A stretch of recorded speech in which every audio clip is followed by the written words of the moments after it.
Great skills again by him. Oh, marvellous goal by Luther. Welcome to the Rangers journey.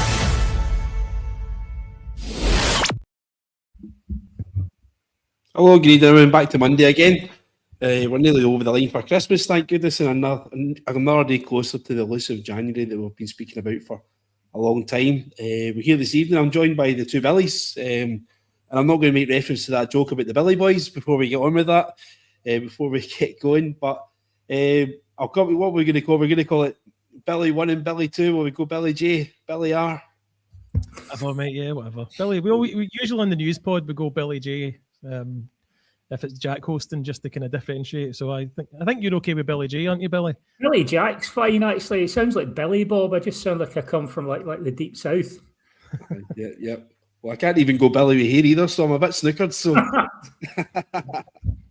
right, we'll go with Billy. Billy R, first of all. How are you, mate? Yeah, okay, mate. I work outside all day, so I'm just glad to be inside for a change because it was minging the day with the weather. So, yep, happy to be here. Not particularly happy with the result, but we'll go through it. Good. And Billy J, you doing okay as well, mate? Yeah. Like it turns out that light at the end of the tunnel was the train we all feared. So we're kind of here to pick up the pieces. Yeah. Well, listen, before we go on, I just want to say a welcome here to get a new member, James Fowler. So thanks very much for becoming a member of the show. You're very welcome, and we hope we do our very best to entertain you, mate, and hope many follow in your path. But what we're going to go... Banner change, mate. We need to get the green, rid of the green, get a blue banner for new members. I certainly mean, if I had a choice of painting the colour of my grass in my garden, but anyway, that's just me. Anyway, we'll try and keep this as light-hearted as we possibly can, because obviously every Rangers fan, I'm sure, in the country is a wee bit disappointed with things as they're going on just now. But Billy, I'll come to you first of all. We're going to have a quick review of the Hearts game. We've got a couple of other things to speak about. We're going to have a wee chat about the Gerrard interview that was released today, and a couple of other things that I was wanting to bring up as well. But your first initial reaction when you saw the lineup yesterday, were you pleased when you first saw it? Do you think it was a bit light, too defensive? What were your initial thoughts? I thought we needed to be a bit defensive. I thought they would come out the traps. They usually do anyway, but especially when they've got the bit between their teeth and the top of the league and looking to put a fourth old firm victory on the scoreboard. No, I wasn't. I mean, there's not a lot you can do with the team, is there? Injuries, Giga being away. I think I said in the Friday pod I suspected it would be like a back three, like Tab would come in, and that's what happened. Without doing a game review or whatever, I actually thought we started for the first 25-30 minutes. I thought we were okay, actually. We slightly had the better possession, and we obviously get the offside goal. I don't know if you want to talk about that in detail, but it seemed to change in the 5 minutes with just everything went out the window. And that, but by 2-0 at half time, I'm not one that says the game's gone, but I think we pretty much knew it was gone by that point. Yeah. Any changes for yourself, Billy J, about the lineup itself? Were you happy with? Is that what you expected to see? As happy as you can be with this bunch of players, I could see what Real was trying to do. It's not far off what I would have gone for. You know, it looked like we'd anticipated the whirlwind start. We were trying to keep it tight and sort of hit them on the break, if anything. And it actually looked, I was quite happy. I thought they were going to come right at us in the first 20 minutes. And I thought Real's game plan was working. But unfortunately, he's only got the tools in the box that he's got. So our limitations came to the fore, and Hearts didn't have to be great. They just had to be consistent. Yeah, I think that was it there. So we'll talk about that. The goal that never was, Billy. Kind of view of it. I don't really know. I can't make a judgment call on it. I can't decide if it was onside or offside. Truth be told, the technology is not good enough to make a call either way. That's exactly how I feel, mate. The on-field decision, I believe, was to award the goal, wasn't it? So there isn't enough evidence. I mean, we got it last season, I think, in one of their games where there was a ball went over the line, and did it go over the line? And the VAR team shouldn't have overruled the goal being given, but they did. I felt it was a bit like that yesterday. And, on paper, offside should be a binary thing. It should be he either is off or he's not. But as you say, we don't have the technology as regards how they can show it to the fans. Maybe that's not there. and they've maybe got better technology they're using in the VAR room. I suspect they don't. They're just basing it off of lines. I think I read a comment today that there's so many individual points of failure with this VAR system, where people can interject their opinion on something that where did we start? Where's the contact made? Is it this slide, or is it one frame back? Where do we draw the lines in the VAR? They computerize. I don't really know how it works that way. Certainly, we've got the VAR. It's not good enough to overturn a decision like that for me. So, that's disappointing that it gets ruled off, and I think the game probably pans out differently if it isn't. Yeah. You with that as well, Billy J, that had the goal stood, could have been a totally different day for us yesterday. Could have been. Given that we actually gave Hearts a massive helping hand, that who's to say we wouldn't have kind of done that anyway. I would echo what Billy said about the standard of the VAR. When I initially saw it, I wondered, like, from just the eye test, I was like, oh, I wonder if he's been offside. The more I see it, the less offside he looks. And if the decision, you're supposed to favour the attacker, if you can't show it's offside, then you have to give the goal.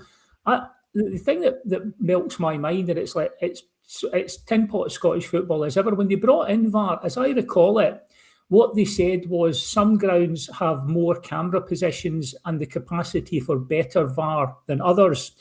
But what we're going to do to make it fair is we're going to standardise the VAR coverage to the worst ground. So we're going to put like maybe 6 cameras in, whatever, so that everyone has the same crap standard. Instead of saying like half the grounds could have a better standard and some could have a slightly better standard and some have got the lower standard, will all have the lower standard, which is how are you supposed to improve the game and improve the standard that the sort of product fans are getting when you're choosing to go with the worst version so that we all have a crap version instead of some of us having a better standard?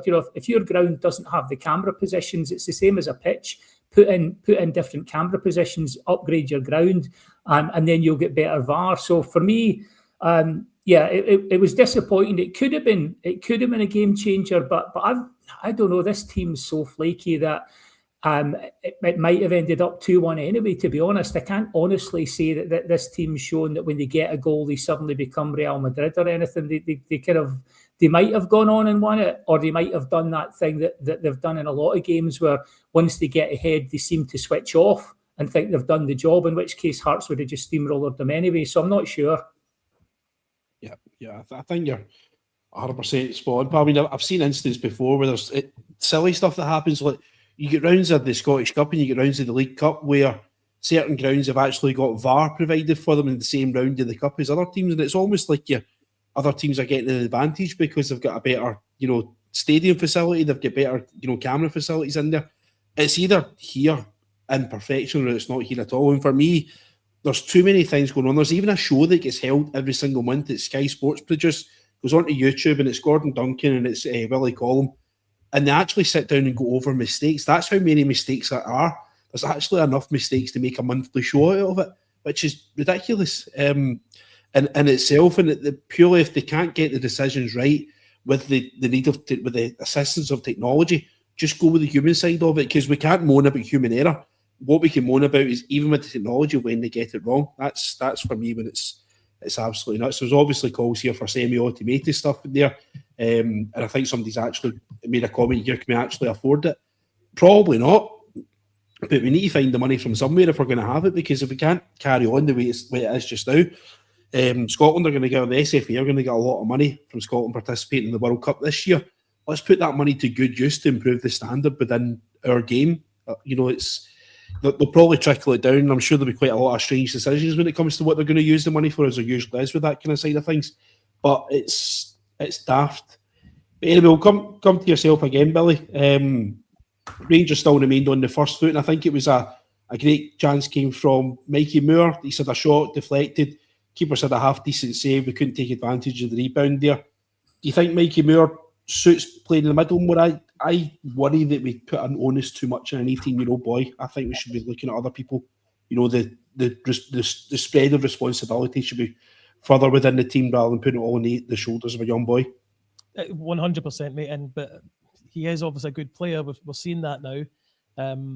it's not his fault. He's having to kind of take the games by the scruff of the neck, because let's face it, you've got internationals in that team yesterday that couldn't make passes, 10-yard passes properly, and would have no inclination, or no, I'm talking about Raskin here, having no inclination to do a press properly or show any kind of urgency with even late in the game when, still on paper chasing it. But, we need more players with because I would say Mikey Moore has taken a bit of a stronger role, a role that's maybe someone a few years above his current age. We need more players in that team to do it, and the problem is they're not there, and we can't make folk be who they're not. We're going to have to buy these type of players.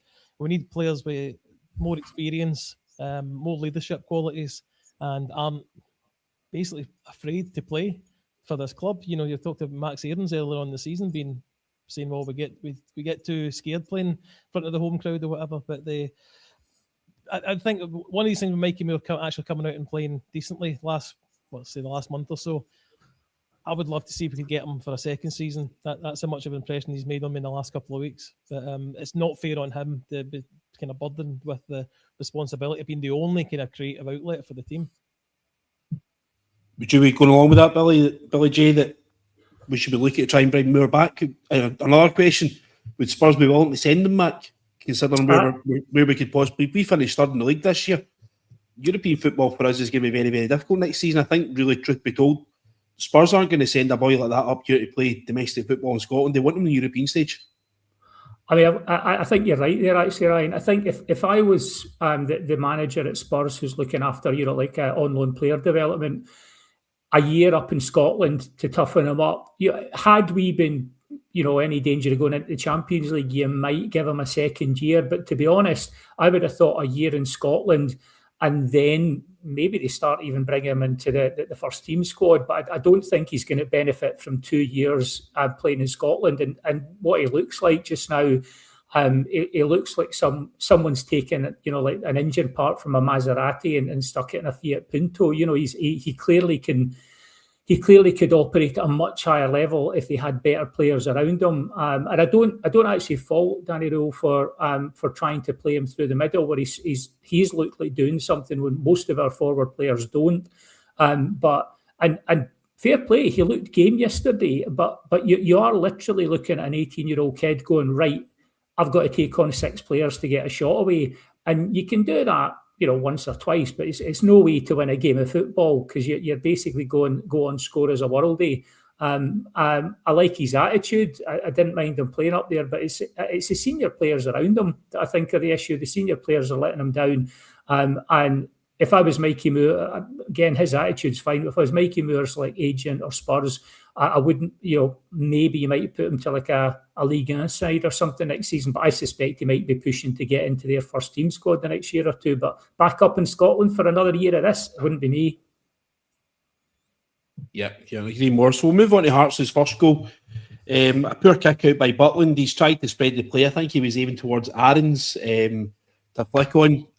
He's obviously been beaten in the air, as he more often than not is. And Raskin's had a kind of half-hearted tackle that's went out for the corner. Now, the criminal side of it, Billy, is why is the player, I think it was possibly Jaden McComa, don't quote me on that though, but somebody's left out 2v1 against these. Now, they've obviously got the taker. They're going to play it short and they put it in there. We've got a set piece coach. We've got a guy who's actually on salary with us, that his job is to make us perform better at set pieces. And we can't even do something as basic as have 2 against 2 at a corner kick. What is going on there?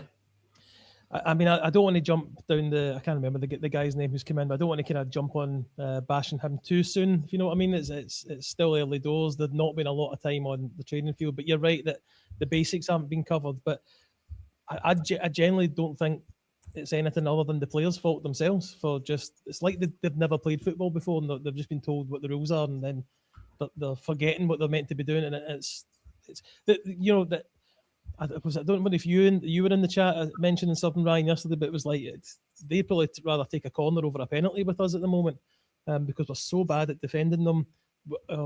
Despite having a couple of taller players, we've got too many small players, as you say, Magoma, Raskin, small. I know Mikey Moore's not tiny, but he's not on the bigger side either. And the guys that can influence it seem to be on the wrong players. The bigger players that seem to be marked by the 5'2" players on our team. So I don't know where. I mean, they say they look at these things back. This isn't the only time that goal has been scored against us. So I don't know why it's not being addressed, and I can't say if it's definitely down to this set piece coach, Ryan, because he's only just been in the door, and I also, as I was saying, think it's the players that are just not executing any form of plan. But anyway, it does work when you get Fernandez coming on the end of a corner for us. That's clearly been worked on, or Raskin as well, getting a ball at the front post. That's been worked on. It doesn't seem like the defensive side has been worked on, and that's probably where we need it. Do you go along with that, Billy J? Yeah, exactly the point that Billy made there was about to say it looks like Scott Fry's actually targeted the attacking side of things, because we look, it's not super complex, but we're looking effective. We're looking like free kicks into the box. We're getting, Fernandez in the end of them, or we're getting, like the almost scoring a goal yesterday, or Raskin doing that. I mean, admittedly, as Billy Dodds will tell you, Billy Dodds is the one who trained Nicholas Raskin to do that front post run, and Billy Dodds will tell you that all day long on Radio Scotland while Billy Dodds is looking for a job. But I don't like Billy Dodds, as you may have gathered.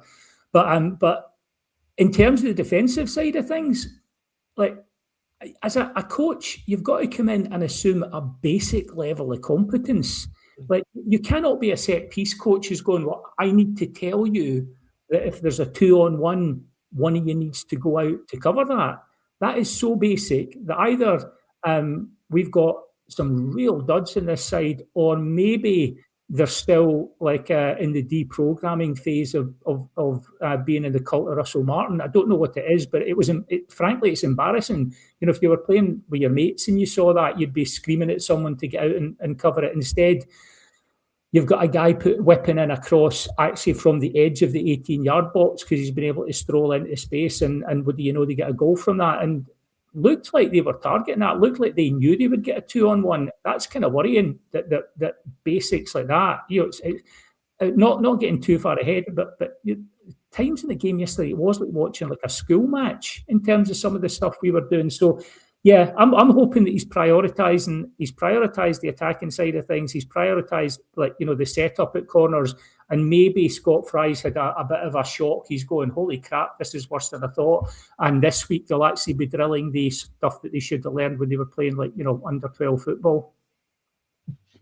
Billy, do you think we've actually got the personnel in the building to stop this happening? Because we're playing yesterday with 3 centre-halves. We've got Fernandez, we've got Sterling, and Tavernier's filling in at centre-half there. And we still can't stop losing goals. If I had £1 for every cross that we've lost, I think we were out in Bruges.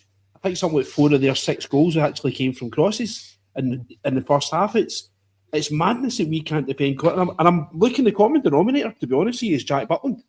Jack Butland is he's 6 foot odd there. And there was one in particular yesterday where the cross came in and the ball seemed to be in the air for an absolute eternity. But he was quite happy for Jayden McComas to try and win the header for the boy, rather than looking and saying, right, where's this going? Who's it going to land on? Right, it's going on to Jayden's head. He's smaller. If it was going on to Manny Fernandez's head, maybe I'll say, right, the big man could deal with it. He's a defender. But he doesn't seem to want to help his defenders at all from crosses. I think he's, since last season and the kind of downfall in his performances, he has improved, yeah, but I think he's too much in his own head now.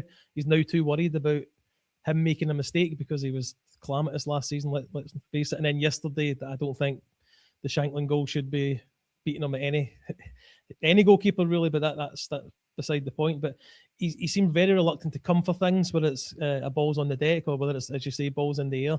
When he does come for it, he's usually punching, and it never seems to come off particularly well. It was like a game, the Hibs game, he tried one that towards the end, I think, put us under pressure when we didn't need it. He could have comfortably caught it. So I think it's probably in his head is the real issue. He's got the ability, he's got the height, and he's got the experience, but he's too worried about making a mistake, I think.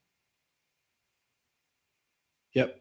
Billy G, we'll go into the goal, the Shankland goal in a wee second there. But see, before we do, guys, just want to make a wee mention here. Scotty's put a wee thing up here saying that we're actually touching distance away from 5,000 subscribers, which is, to be honest with you, unbelievable. The support that the Rangers family's given us towards this podcast has been great. So If you wouldn't mind, guys, like, subscribe, tell your family, your friends. We're obviously free of charge. We're on almost every single night of the week, and if you wouldn't mind just popping a wee subscribe here, particularly on YouTube, as being honest, that's where the Rangers Journal does make its money from. Watching us on X and Facebook and stuff like that, although it is appreciated, doesn't actually make us any money. So if you wouldn't mind, pop a wee like on YouTube, and we'll be here as often as we can. And hopefully better news in the future with this one. But Billy G, I'll come at you this there. So the Shankland goal, it's another one. There's a foul in the middle of the park. The ball's come up. Barron's foul Devlin, I think it was. Again, they've just loaded the box. They know what they can do. They realise how weak we are from crosses. And they've literally just punted the ball. Rangers have tried to play a high line. I think we're about 2 or 3 yards out from the 18-yard line. We don't even win the first header. Diamande, who for me does absolutely nothing in a Rangers jersey, he's a waste of a place at this moment in time. Somebody goes over the top of him. I think it was Fernandez. The ball gets there. It lands to Shankland, and he's cut it in from probably about a 20-degree angle. Talk me through it, mate. You're muted, pal. I've got to be honest, I'm normally someone that actually stands up for keepers, especially when a ball's leathered at them for from 6 or 8 yards, because a lot of the time people will go, oh, he should have done better there. And you go, well, actually, the guy's hearing in and goal. He's hit the ball at 100 kilometres an hour. What's he going to do at that distance? There's just no defending that. It's it gets worse every single time you look at. It's bad the first time, and then you watch it and you watch it and you keep watching it, and it's like he seems to go. It's almost like I don't know what he's setting himself for, because when you see it from the angle facing Jack Butland, it's almost like he's setting himself to make himself big, and then suddenly realises, oh, that's not what I need to be doing here. I should be down. And by the time you see it rippling through his brain, down through into his body, the net's bulging. It's Jack Butland is the weirdest keeper I've ever seen at Rangers. He's so streaky. He goes through phases where he looks like a great keeper and nothing's getting past him, and he can almost pull off McGregor-esque saves. And then he just becomes his own blooper compilation. And it's like every week you're going, how's that guy a professional goalkeeper? I can see it's his career now in microcosm. Comes in, has a couple of good years, then just goes off the boil. He's come into Rangers. He's been great. He's been off the boil. He looked like he was back on a game, and now looks like he's heading back into one of those runs where he might be back in the bench soon. There's no defending it. I mean, it doesn't matter if the guy, if Lawrence Shankland's leathered it from a tight angle. That's embarrassing for any professional keeper. And like I say, my starting point was to go, well, wait a minute, he's only about 8 yards away, and he's absolutely just put his foot through that. He's hit and hoped in some ways, but it doesn't matter at that angle, and you cannot get beat. And that's been 2 or 3 things now Butland's done in the last few weeks where I'm starting to wonder, is it going into his head again? Is he going to start just throwing in one a week? So I in the summer, I was happy to see him go. If we could have got maybe 3 million for him. He's talking about saying he would be happy to extend his time at Rangers. Unless we can't get someone better, I would be looking at it. He's not great with the ball at his feet. He's streaky. I would rather have a steady keeper who gives you a 7 out of 10 than a keeper that's giving you 9 out of 10 a couple of weeks and 2 out of 10 other weeks, because you need your defence to have trust in the guy behind you. And with the best will in the world, just now, he's not giving them that. Thank you, mate. I'm going to bring a wee question up here from Graham Hannah here. The question is, guys, what foot does Butland predominantly kick with? I, for some reason, see Jack Butland. Now, I watch him in the warm-up before the game starts, and everything he's doing, he's kicking with his right foot. He's kicking from the ground. He's punting. Everything he's done with his right foot. And then the game starts, and all of a sudden he thinks he's bloody Davy Cooper. He thinks he's got a left foot like a magic wand, and he's trying to kick the ball out with his left foot for some reason. And he's not as if he's under pressure. I know sometimes back passes will come to him, and he's under pressure, and he's got to basically just get his left foot through it, and because he's getting shut down or whatever. But he's choosing to kick with his left foot. He's actually doing it deliberately. And I'll show you this slide here, which just came, and I think this is where Rangers completely went wrong yesterday. Our passing act, the amount of times that we gave the ball away yesterday was unbelievable. and you can actually see Jack Butland down there at 64% passing accuracy. That's our goalkeeper. His passing accuracy has got to up in the 90s. If he misplaces his pass, he's the first guy. It instantly puts us under pressure. His passing accuracy needs to be higher. Now, I can understand the guys in the last third. I'm not looking for somebody like maybe Mikey Moore to have a high passing accuracy because I want him to be creative. Gassama, Asgard, boys like that. I expect them passing accuracy to be slightly low because they're trying to create, and obviously passes are getting cut out and stuff like that. Jack Butland is probably usually only passing the ball about 10 to 15 yards. He's clipping out into fullbacks, or he's passing the ball 5 or 6 yards between centre halves. There is no way in God's earth his passing accuracy should be down at 64%. Not a chance. But guys, Billy, I'll let you run through that. The passing accuracy. Tell me in particular yourself. I'm looking at Max Aarons there at 71%, Tavernier at 79%. It's just no good enough, mate. No, and these players are the ones that are usually passing it back between themselves, so the passing accuracy should be a lot better than that. James Tavernier shouldn't be attempting a pass over 5 foot, in my opinion, because he's just so bad now. And I'm not going to jump on I'm not a Tav hater, but I do see what's in front of me. I see with my eyes that he's not the player he was, and we need better than that. We need better all over the park, but particularly because he has been someone we've relied on for so long.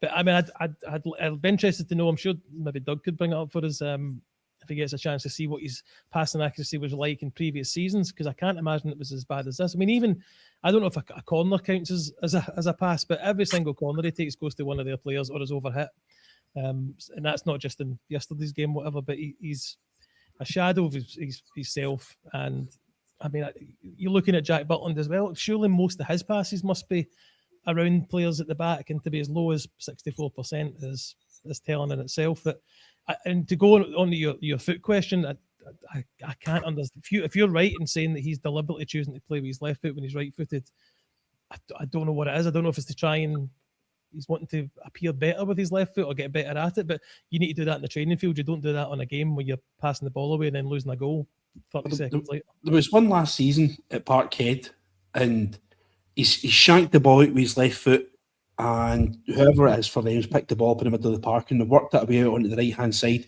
and they've crossed it in, and Maeda beat Tavernier and Sterling to a header at the back post.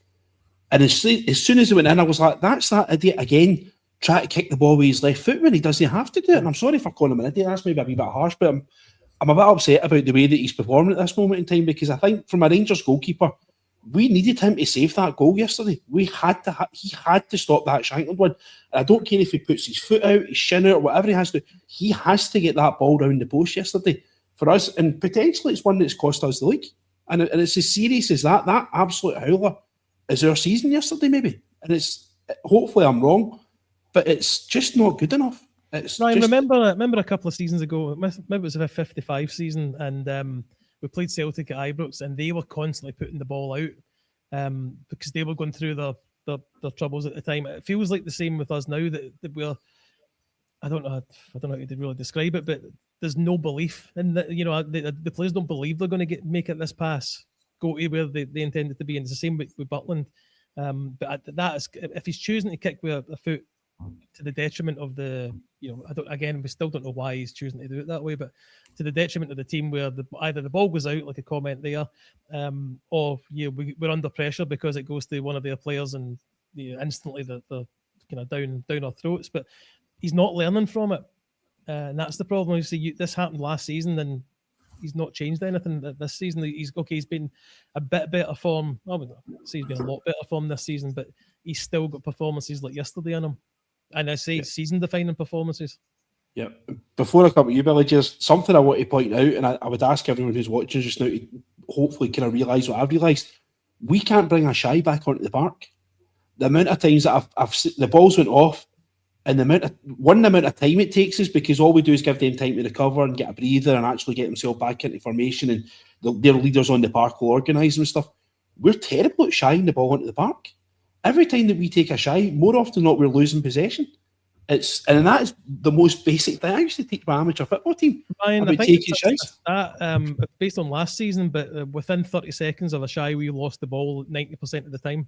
So it's not something it's not something new. It's, as you say, it's been going on a good few seasons, and the lack of urgency about getting the ball back in and waiting for Tab to come over and take it, it's still there, and we've been talking about it for seasons. Yeah. Well, Jonathan, there's not really much of the second half that I'd like to talk about, to be honest with you. Big Tremiti's obviously get his second goal. Do you reckon he should have started before Miovski? I think he's maybe the manager saying a bit of a risk on Miovski. I mean, I could have seen the value in starting with Tremiti as a sort of focal point, but it's like he's part of a football player. You know, he's like a big guy up front, but he doesn't have the instincts of a striker. I know he scored yesterday, but that goal was like park football again. It's like three guys chasing the ball, and it kind of breaks for him, and he puts it past the keeper. I don't think it was phenomenal striking play. I think if Miovski was fit, given look back at if we'd left him on the bench yesterday and he could have played, look at the goals he scored the last couple of games, would have been nuts not to have him involved, especially when Tremiti doesn't look like a striker. But it's easy with hindsight. I'm just not sure there's any way that Danny Rule rejigs that and gets a win yesterday, because at the end of the day, Hearts are a limited side. Hearts have dropped, 13 points this season, which for them is overperforming, but for an Old Firm team challenging for the league is underperforming. But they're a cohesive unit. And I said I think it was Friday, that Derek McInnes has got better as a manager as he's got older, but he's still a limited manager. But he's canny enough to know to exploit weaknesses in a side, and we are riddled with them. And all they had to do was basically gradually keep the pressure on, gradually keep the press on, keep applying pressure, and we would make mistakes and we would give them chances. And I know we had the stats up about passing. Like I think those are some pretty blunt stats. I don't think they really tell us the story, because a lot of the passing yesterday was like basically working it back to Jack Butland because Hearts were closing us down, or it was players turning. I don't mind someone having 80% pass success rate if they're playing killer passes and 1 in 2 or 3's putting the striker through. I don't mind playing risky passes and getting a lower percentage success rate, but that's not what we were getting yesterday. It was like disjointed. It was like bits of a team, whereas Hearts, as limited as they may be, they were cohesive, and they looked. The thing that kills me about this, and I think it touches on what you're talking about, Ryan, is we are bumbling about taking throw-ins like we're actually happy to get a breather, and we kind of don't know what we're going to do. You looked at the Hearts players; they had a glint in their eye yesterday. They were after something. They were after a win because they think they're making history, because they're chasing something. They had a mentality and an attitude that's just not in our team. Like we didn't bring in leaders that can supplement the young players. The young players may not be good enough. We brought in the wrong manager, and what we're looking at is basically a bunch of spare parts just now. So I don't think Tremiti, Miovski, Moore, like Danilo, I think you could have probably played 12 or 13 players, put all our strikers on. I'm still not sure we'd get a draw out of that game. Would I ask you now, mate, that obviously you're saying we had the wrong manager at the start. Do you think we've got the right manager now? Honestly, I'm not sure we do. And it's a question for me, if we're going to do a rebuild, do we have the cojones to do a rebuild where we say, right, let's stop doing this thing where we give a pile of money to a rookie manager and they go off on their project, and when it falls apart, we bring in an experienced manager a la Clement to try and mop it up. And then the same this season, we did that with Beale and then Clement. This season it was going to be Russell Martin, and then we were trying to get in Muscat and Gerrard to try and mop up the mess. How about we actually get an experienced manager who's won stuff and give him the war chest and let him do the rebuild? No harm to Danny Rule, but the guy had 89 games before he came to manage Rangers. He hasn't won anything. He might turn out to be a very good coach. He might turn out to be a winner. But I don't think he's got the profile for Rangers. And I think he's a scratch card manager at the moment. The first panel comes off and it's like, oh, we might have won something here. Well, he improved us. The second panel is coming off and it's looking like, okay, it's limited. What we're hoping is the third panel comes off and we've won a jackpot. And I just think after 89 games managing Sheffield, you're not a Rangers manager.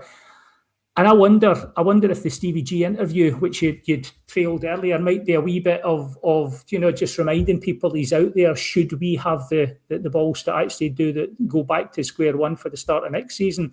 That'll be interesting. Yeah, it's a difficult one. And listen, I feel sorry for Danny Rowe, and I don't particularly blame him for. There's elements of his team selection and some of his substitution that I think could be better. But like you said, he's a young manager still learning his trade. But this Rangers team has yet to impress me since he's came in. Everything that they've done, they've beaten Kelly twice. Kelly are in a terrible run. Kelly are having a really rotten season. There's every possibility they're going to get relegated this season. We've had a couple of scrappy wins against Hibs. We've lost the Cup semi. We get played with by Roma in Europe. We went out to Ferencváros and not even laid a glove. We've drawn with Falkirk. We've scored last minute goals against Dundee United. We're getting beaten at Tynecastle. We're still miles off it. And truth be told, we're probably kidding ourselves on. And I'm going to ask you this is a question that's going to be Scotty here. Billy, are we kidding ourselves on that we had any possibility of challenging for this league? Did that form table that we were all looking at and we're all referencing to, did it flatter us? No, I don't. I mean, it's facts, isn't it? And that Ben Shapiro line, facts don't care about your feelings. So we were winning those games and we were picking up more points than we did under Russell Martin. Where I think the league's not over is because in 8 days' time or so we get a chance to bring in players. Not with it. There is no way that squad, the team currently, is a championship winning team, or even I think we'd struggle for third place. I think Motherwell might even could pip us if we don't improve that team. But what we do have is some kind of finance clout that we can go out and bring in a few players that would improve. But as you said, you mentioned Diamandi earlier on. I don't really rate him. I don't think he's done anything for us, and it's absolutely no surprise to me, especially in his recent form, that he's not going to the AFCON. So I don't think the league's over. I don't necessarily think this team in its current form is capable of doing it, but I'm ever hopeful that we'll bring some 4 to 5 players in that will improve. If I can go back on Danny Rule, I think you've seen Gerrard. The interview yesterday was, I think, it was Billy saying, reminding us that he's still there because the impediment to him coming to us is now gone, and that was Stilwell, obviously. Yeah. We'll talk openly about the Gerrard interview. It was on the agenda to speak about tonight, so it's topical. So let's go on with it. I mean, to be fair, I've only seen like the headline ones that we didn't push the boat out and sign Veerman when we could have, and fair enough on one point, but he wasn't backed in that particular transfer. But he didn't want to sell anyone, and we're not a club that can just go out and we're just going to buy these £6 million players like Ryan Kent and never try to sell any of them on to make some money back. So I do think he's maybe been a bit disingenuous with that one. As much as I think I did like Veerman at the time, I don't like him since then. He came back the following year, and I felt he just was a wee rat, wasn't he? But he is a good player. Was he just went for 20 million? I've seen there was a rumour he was maybe going to Fenerbahce and stuff like. There's no guarantee that he would have been a success for us. And the year we beat him when Gerrard wanted him, that midfield was better than him, and I would say. But as I say, I'm not saying everything in the Gerrard interview. I just got the impression, like when he was saying that this was him reminding folk that he was still there. But it's very hard to justify giving the job to someone who's turned it down twice already before. So, does he deserve another shot at going for it? He could have came in, settled the ship, and believed in himself that he would outlive Thelwell and Stewart, because he must have known the fans were against him. So there was a chance he wouldn't be there any longer. As regards Danny Rule, we've done over the summer, mate. We did how many videos on managerial prospects? The type of manager that I feel should be a Rangers manager, and that's a la Walter Smith, an older guy that's won things, isn't really there. So we're only in the position to go with. Either we go with McInnes and get a Scottish manager, the St Mirren manager as well, look decent on paper, but we don't do that because we're a bit too snobby, aren't we? We go for the foreigners, and Danny Rule, I guess, wasn't even second choice, but he's there now. I'm not so quick to want rid of him or to think that he does need to go, but it does need to be. It can't just be all his players' decisions. It does need to be players that make sense for us, psychologically as well as skill based, because we're going to need people that can deal with the crowd's at Ibrox. We're going to need people that can pull games up by the scruff of the neck kind of thing. So I'm not writing him off yet. His CV didn't fill me with great confidence. But Gerrard didn't have a great CV either. He was working as an under-18s manager, and he was successful for us after getting 4 seasons to run at it. So whether he'll get the time, I don't know. I would be very surprised if we do turn back to Gerrard even in the summer. Yeah, I think the board are obliged to back Danny Rowe. It was a board appointment. Kavanagh and Parag done the interviews for it. Stewart and Thelwell were basically told they weren't going to be involved in the interview process, which obviously rightly so, because the writing was on the wall for both of those guys. So they're obliged to open their wallets for him. They're the ones that have brought him to the club. He is working with somebody else's toolbox. The toolbox is an absolute disgrace. It might be well made of chocolate and plasticine. He really needs to be backed, and they need to give the guy the opportunity. We as supporters need to give him a bit of time and stuff. I know I'm kind of highlighting things that haven't been great, but that's just purely out of frustration, because all I want to see on the park is a winning Rangers team, and I want to be able to go to my work on a Monday with a sense of pride. My mate who I work with is actually a part-time Hearts supporter, purely because he doesn't want to support either Rangers or Celtic, so Hearts are the next best thing. So I was expecting a text from him, but he's stayed away from me, probably for his own benefit. Billy J, have you actually seen the Gerrard interview yourself? Have you managed to take it in? I only saw bits of it. And one thing I would actually disagree with is that we need to give Danny Rowe the opportunity. I'm not saying that's wrong. I've got a mental flowchart here, which is, do we give Danny Rowe the opportunity? And the wee arrow comes out and it goes, is he our best chance of winning the league? And if the answer to that is yes, we give him the opportunity. If the answer to that is actually there's now a better management team available, then this is Rangers. We're not here to like Corinthian spirit, give someone a good go and see if we can develop them. If Gerrard, and I know Cassie in Cassie in the comments was pleading with us not to talk about Gerrard, but I'm using him as an example. You've got Muscat as well, so there are people with experience of being winners. If he's the best chance of winning the league, then like Danny Rowe goes, as far as I'm concerned. I'm not saying Gerrard is, but if you're Andrew Kavanagh and Parag Marat, these guys are hard-nosed. They were very close to getting rid of Daniel Farke, as far as we were led to believe, until the fans kind of rallied round the manager at Leeds. If you're Andrew Kavanagh, and let's sort of hypothesise here, but if you're Andrew Kavanagh and you sat down with Gerrard a few months back and he said, I'll take the job, but I can't work with Thelwell and Stewart. I can't work with them. And Kavanagh at that point has said, well, these are my guys. I can't just sack my kind of my management team just to suit you.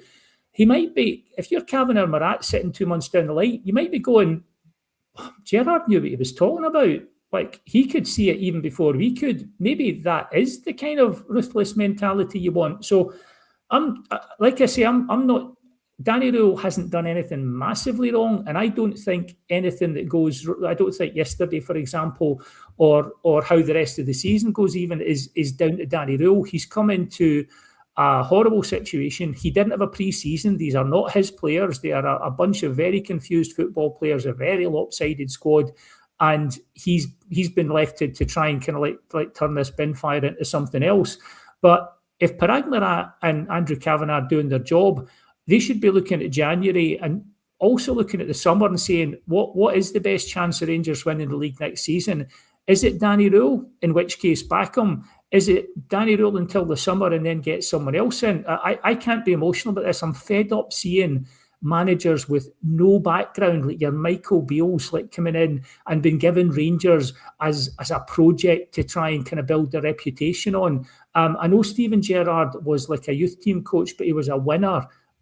Muscat is a winner. There's nothing guaranteed. We don't even know if Danny Rowe's a winner yet. We just know he's a promising coach. I want winners at Rangers. Yeah, well, listen, I'm hopefully going to put this Gerrard thing to bed for me. I was very vocal on the pod, supportive of him coming back. He's a hero of mine. I respect what he did. He stopped Terry Monroe. He laid the foundations for a team that got us to Seville. in 2022 for Gio and stuff like that. But truth be told, right, he turned around and said that the timing wasn't right for him. I don't care if the timing's not right for him. The timing was right for us. We needed him, and we made the call, and we asked him, and he came for an interview. We were on our backside, our worst run in our history. We've got a bunch of donuts playing for us. We needed somebody who would come in and galvanise us as a support, unite the team. And he walked away from it. He turned his back on us. He said he wouldn't come. The timing wasn't right for him. Tough. The timing was right for us. We needed him, and he didn't come. So see, for me, it's done. Never again. But in the interview, he says, I think the timing thing, when it came out, was cover, because what he says in this interview is you only take the job on if you think you've got the tools to be successful. And he's now saying, I'm not advocating for Gerrard. It could be McInnes, it could be Robertson, it could be Muscat. But what he's now saying, with a wee bit of distance, is you need the tools to be successful. If you're Steven Gerrard and you're looking at Kevin Thelwell being the guy who does the recruitment, and you look at the duds he's brought in, you'd be mad to take that on if Kevin Thelwell's still in place. That's all I'm saying. And I don't want anyone to think I'm a Gerrard acolyte, because there are other alternatives. I'm just saying as a for example. So just to kind of put the alternative there. Yeah. Listen, I'm under no illusion as well. We'd actually maybe possibly in a position here where we're actually trying to stop Terry Monroe again. That's generally that's the severity of the situation that we're in just now. And we're probably in a situation now this season, we're probably actually trying to do everything we possibly can to help Hearts win the league. Because that's how bad things have actually got for us. We're trying to do everything in our power to stop Celtic win the league. If that means we need to help Hearts win the league, so be it. Because that's realistic. Celtic are doing everything they can as well to not win the league. Well, I know. But anyway, listen, speaking of the mob across the road, I was shocked, Billy. I paid for the club's tickets there. I'm the treasurer of my supporters club, and the money came in basically that we had to pay for the tickets for the game on the 3rd of January. £53 a skull, mate. Do you think that's value for money for a supporter? Do you think that's going a bit too far and asking for a lot of money? I mean, I don't think I'd take a ticket there. I don't want to go back there anyway. But that's not your question.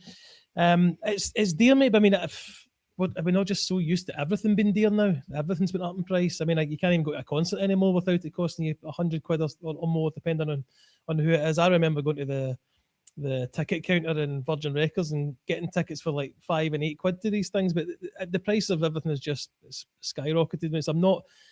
I wouldn't pay it myself, but I'm not surprised that's, and they're going to, you said it about the American owners, they're going to get squeeze every bit of pennies out of us that they can. Well, it won't be the American owners that's setting the price. It's the team across the road that's setting the price. No. But you mentioned yourself, and I pod had done with you previously that when they're looking to squeeze money, so I don't see it being any different over there. You don't happen to know how much we charge them normally, do you? I don't think it would have to similar, to be honest with you. I'm maybe not speaking as a Rangers fan just now, but more as a football fan. Yep. Is charging people in this day and age £53 to watch a game of football right? Because for me, that's far too dear. It's far too dear. It's not. It doesn't come down to what's right and wrong, mate. It comes down to what they'll get away with, and they'll get away with charging that for that game, and they'll probably get away with charging 10, 15 quid more in the future. Aye, and also just for reference, I wouldn't go over there even if it was for free.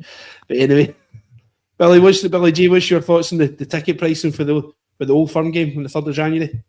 I'm sort of in the Rangers Da territory along with Billy in this. I remember getting tickets to see, take my brother to see Oasis in Aberdeen in '96 or something for 17 quid. So, like 53 quid. So, and I'm lucky. All the bands I like are extremely unpopular. So I get to go to gigs and it's like 20 quid. I feel sorry for the bands, but it's great for me. I mean, to be honest, the world we live in, if you take anchoring that idea that, you set ridiculous prices and then lower prices don't look that bad, 53 quid for an Old Firm game is not cheap, and it's pricing out like regular punters.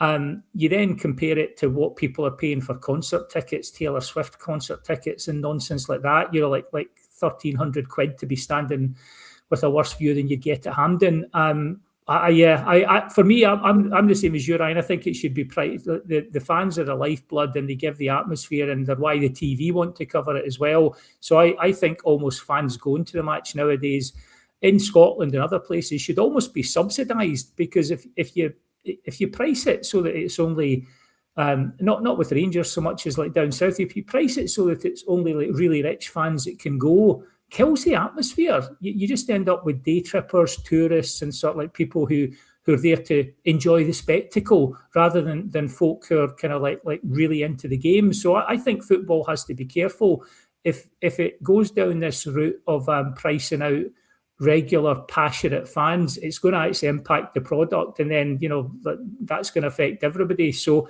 53 quid, I'd probably pay it, but I'm stuck out in Sweden, so I'm desperate to see Rangers play anywhere.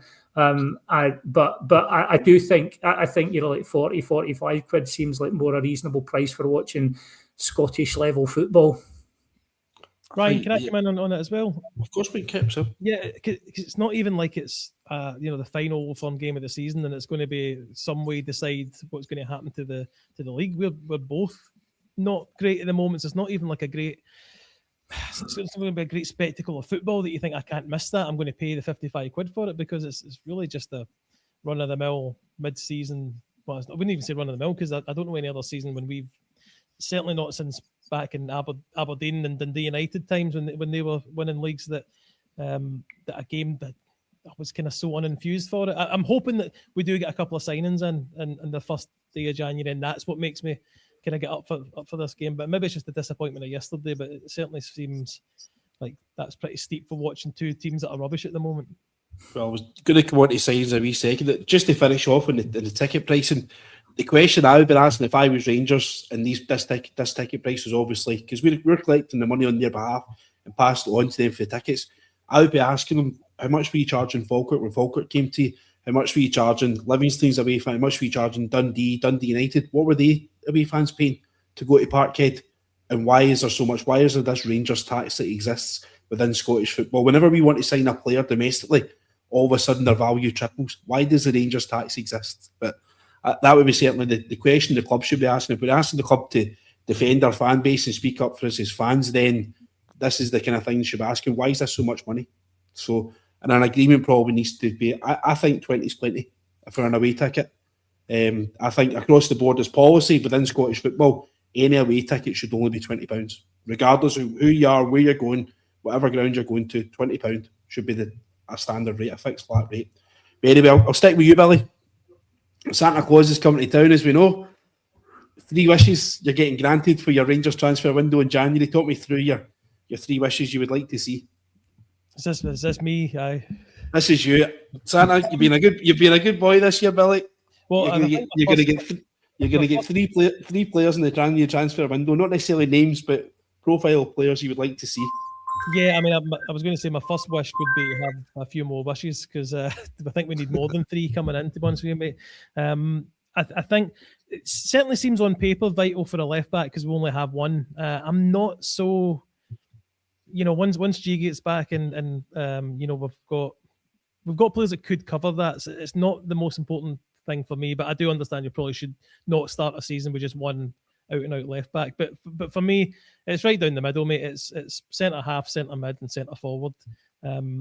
We should have enough on the wing, although it's not creating much at the moment. But we should have enough of those type of players that if we get a decent striker in, then I say we maybe need actually 2. Then that could make a big difference. But this old cliche, the spine of the team for me is the 3 players I would be, and I don't have names for you yet. But hopefully we'll do some pods on scouting videos or whatever in the next couple of weeks, but that's where I think we're lacking, certainly in the midfield. There's no dig in the midfield. We're lacking someone who can either stay fit and score goals. Even though we've got so many centre halves, they're shipping goals for fun. So it's that's my positions. Sorry if I took that off you, Billy, because I'm sure you'll be the same.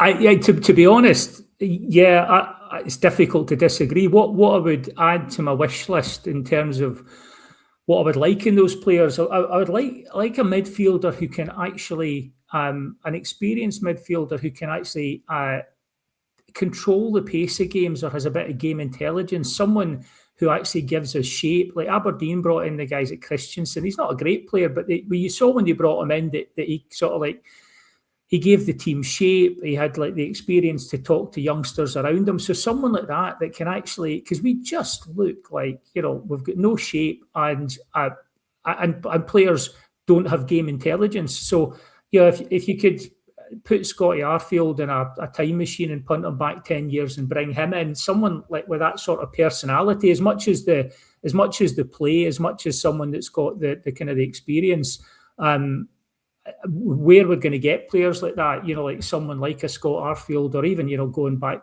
to someone a few years ago, even players like Lee McCulloch, players that come in and you just thought, if we're in a battle, we can look to him, because too many of the young players just look like when it's a battle, they go into themselves. Scottish football's tough. Scottish football is not like other leagues.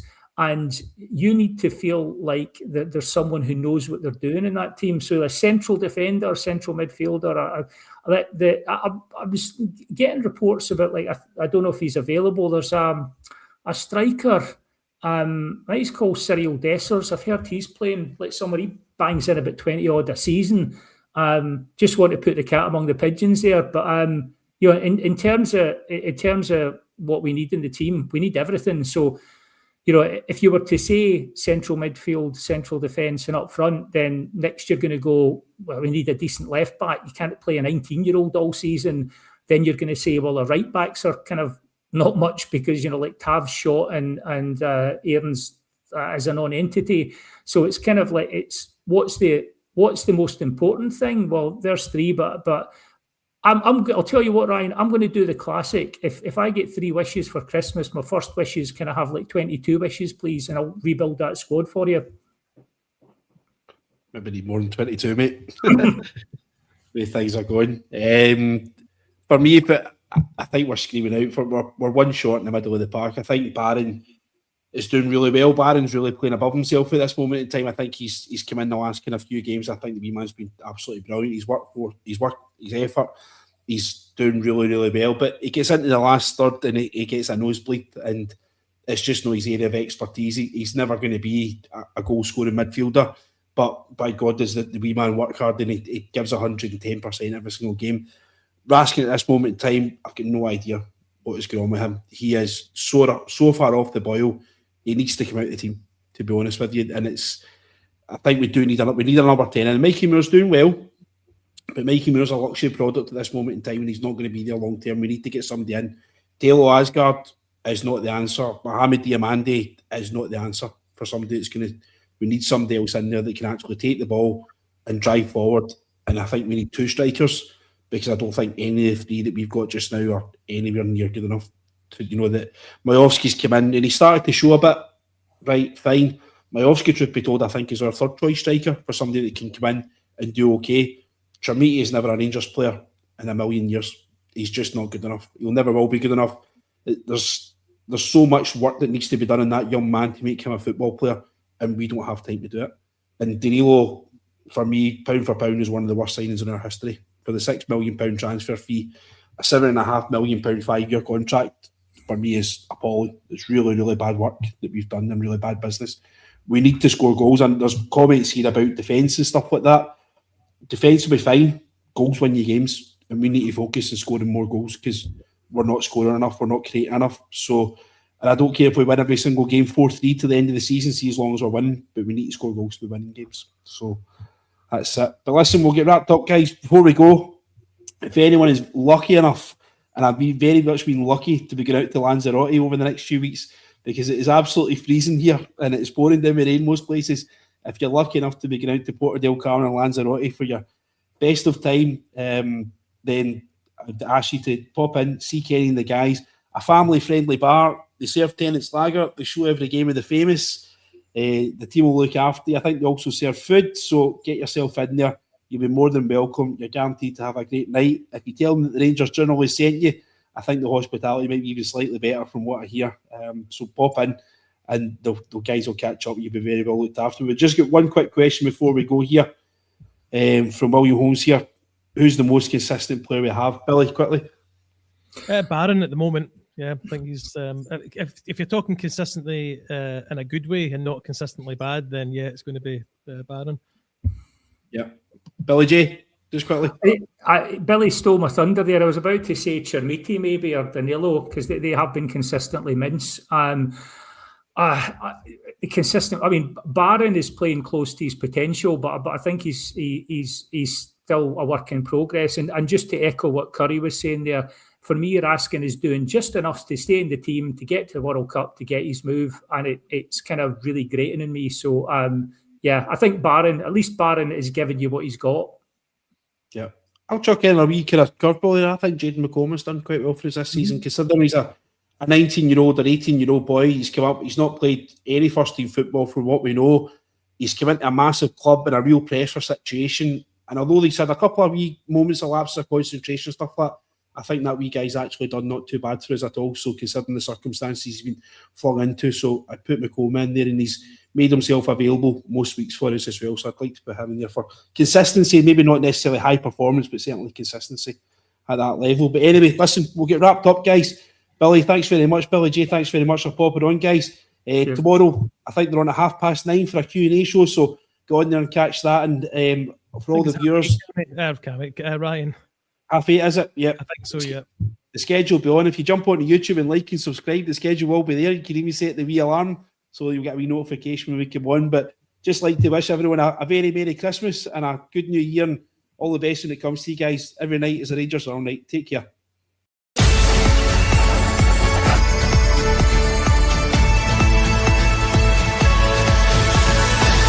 Every night is the Rangers Journal night.